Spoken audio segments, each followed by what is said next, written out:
ये कहानी है सोच की। एक गरीब आदमी बड़ी मेहनत से एक एक रुपया जोड़कर एक मकान बनवाता है। उस मकान को बनवाने के लिए वो पिछले 20 वर्षों से एक एक पैसे की बचत करता था, ताकि उसका परिवार छोटे से झोपड़े से निकल के पक्के मकान में सुखी से रह सके। और आखिरकार एक दिन मकान बनके तैयार हो जाता है।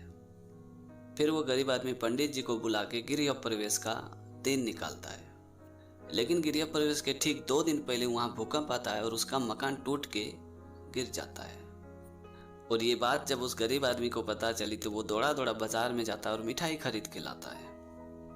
मिठाई लेके जब वो घटना स्थल पे पहुंचता है तो वो बहुत सारे भीड़ होते हैं। लोग तरह तरह की बातें कर रहे थे, उसके मकान के गिरने का अफसोस कर रहे थे।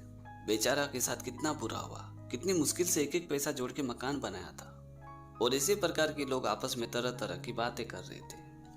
तभी वो गरीब आदमी भीड़ में जाता है और अपने झोले में से मिठाई निकाल के सबको बांटने लगता है। ये देख के सभी लोग हैरान हो जाते हैं। तभी उसका एक मित्र गरीब आदमी से कहता है कि कहीं तुम पागल तो नहीं हो गए हो? तुम्हारा घर गिर गया है, तुम्हारी जीवन भर की कमाई बर्बाद हो गई है और तुम खुद होकर मिठाई बांट रहे हो, ये क्या पागलपन है?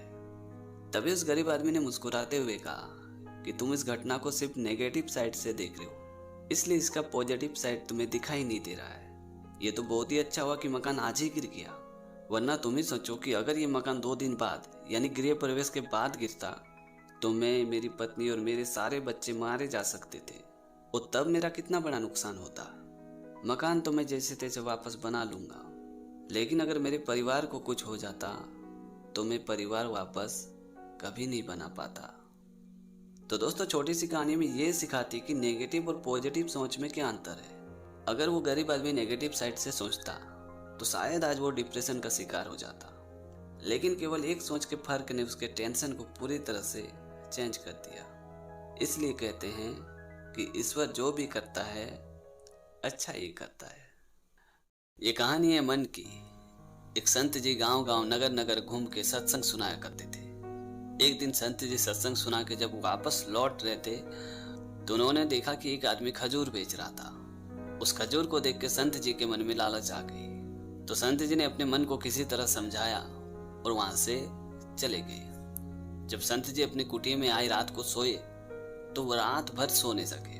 उनके मन में बार बार उस खजूर को खाने की इच्छा हो रही थी। और अगले दिन संत जी लाचार होकर जंगल में गए और खूब सारी लकड़ियां इकट्ठा किए और जितना बड़ा गठरी हो सके उन्होंने बांधी और अपने कंधे में लाद के वहां से बाजार की ओर जाने लगे। संत जी उस गठरी को ले नहीं जा पा रहे थे, लेकिन वो अपने मन को बार बार कह रहा था कि अगर तुम्हें खजूर खानी है तो इस गठरी को ले ही जाना पड़ेगा। और ये बोल बोल के संत जी ने उस गठरी को बाजार तक ले आए। फिर उस लकड़ी को बेच के जो पैसा मिला, उन पैसों से संत जी ने खजूर खरीदा और बड़े खुशी खुशी के साथ अपने कुटिया की ओर आने लगा।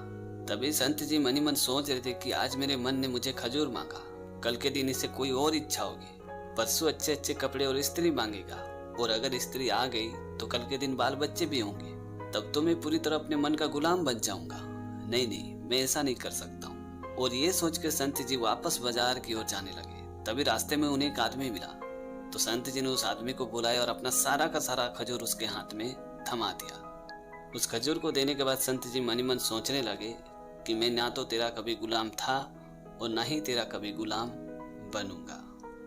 तो दोस्तों, छोटी सी कहानी में ये सिखाती कि मन हमेशा आराम और अच्छी चीजों के शौकीन होते हैं। अगर मन का कहना नहीं मानोगे तो जीवन का पूरा लाभ उठाओगे, और अगर मन की सुनोगे तो मन के गुलाम बन जाओगे। तो दोस्तों, आज की कहानी आपको कैसी लगी कमेंट करके जरूर बताना। और अगर आपने हमारे चैनल को अभी तक सब्सक्राइब नहीं किया तो प्लीज यार चैनल को सब्सक्राइब कर देना, क्योंकि इस तरह का कंटेंट मैं हमेशा अपने चैनल पे लाते रहता हूँ। तो आज के लिए इतना ही, मिलते अगली वीडियो में एक नई टॉपिक के साथ, एक नई कहानी के साथ। तब तक के लिए जय हिंद, वंदे मातरम।